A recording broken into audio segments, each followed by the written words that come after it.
ఇది రాష్ట్ర ప్రభుత్వమా? ఇక్కడ ప్రభుత్వం ఉందా? నిద్రపోతున్నారా? ఇంతసేపు రియల్ ఎస్టేట్ దందా తప్ప ఇంకోటి లేదా? ఇల్టు భూములు ఎట్లా అమ్ముదాం, పల్టు భూములు ఎట్లా అమ్ముదాం, ఆ భూములు ఎట్లా దెబ్బ పెడదాం, ఇల్లెంత కమిషన్ కొడదాం, ఇది తప్ప రాష్ట్ర ప్రయోజనాలు, నీళ్లు, రైతులు, మనుషులు లేరా? ప్రాజెక్టులు ఎందుకు 2 నెలల నుంచి 1 రూపాయి పెట్టలే? ఎందుకు ఒక తట్టడి మట్టి తీయలే? ఎవరు నిరోధించిన మిమ్మల్ని? ఎవరు అడ్డుపడ్డారు? మీకు ఎవరు కట్టేసారు మీ కాలను? అటు పైసా పని చేయరు, నిష్క్రియాపరత్వంగా ఉంటారు. ఈ డిపిఆర్ పంపిస్తే సపోర్ట్ చేయరు. ఇలా చివరికి 45 చేయించడం రాస్తారు. అంటే ఏం కాబోతుంది? ఎవరో ఒత్తిడి ఉంది దీని వెనుక? ఏం కుట్ర దాగుంది? ఇది 2 నెలల నుంచి నేను మౌనం పాటించి చూసుకుంటూ వస్తుంది. తప్పని పరిస్థితి నేను బయలుదేరినప్పుడు తప్పదు. అటు కేంద్రాన్ని ఎక్స్పోజ్ చేస్తాం, ఇటు రాష్ట్రాన్ని ఎండగడతాం. ప్రజల మధ్యలో ఖచ్చితంగా ఇలా మొత్తం విస్తారంగా మాట్లాడినాం, చర్చించినాం. చాలా పెద్ద ప్రజా ఉద్యమానికి శ్రీకారం చుడతాం.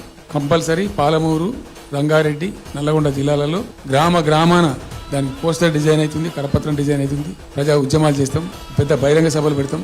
నేను స్వయంగా అటెండ్ అవుతున్న బహిరంగ సభలకు. ప్రజాక్షేత్రంలో ప్రభుత్వం యొక్క నిష్క్రియాపరత్వాన్ని ఎండగడతాం. ఇప్పుడు వాయిస్ అయితే తెలంగాణకు, మరి తెలంగాణకు ఉన్న ప్రభుత్వం మాట్లాడకపోతే ఇంకెవరు మాట్లాడాలి? మాకు 2 బాధ్యతల్ని. ఒకటి తెలంగాణ తెచ్చిన పార్టీగా, రెండవది ప్రధాన ప్రతిపక్షంగా కూడా కంపల్సరీ మా డ్యూటీ మేము చేయాలి. అందుకోసం గాను వీళ్ళు ఏదో తమాషకు మేము అదోటి అడ్డం పొడుగు మాట్లాడి, కిరికిరి మాటలు మాట్లాడి, కారు కూతలు పూసి ఏదో చేస్తామనుకుంటే నడవదిగా. ఏళ్ళ దాకా వేరే కథ, రేపటి నుంచి వేరే తోలు తీస్తాం. ఎక్కడికక్కడ ప్రజలు ఖచ్చితంగా ఎక్కడికక్కడ నిలబెట్టే ప్రయత్నం చేస్తాం. అడుగున చెక్ చేస్తాం, ప్రతి విషయంలో చెక్ చేస్తాం.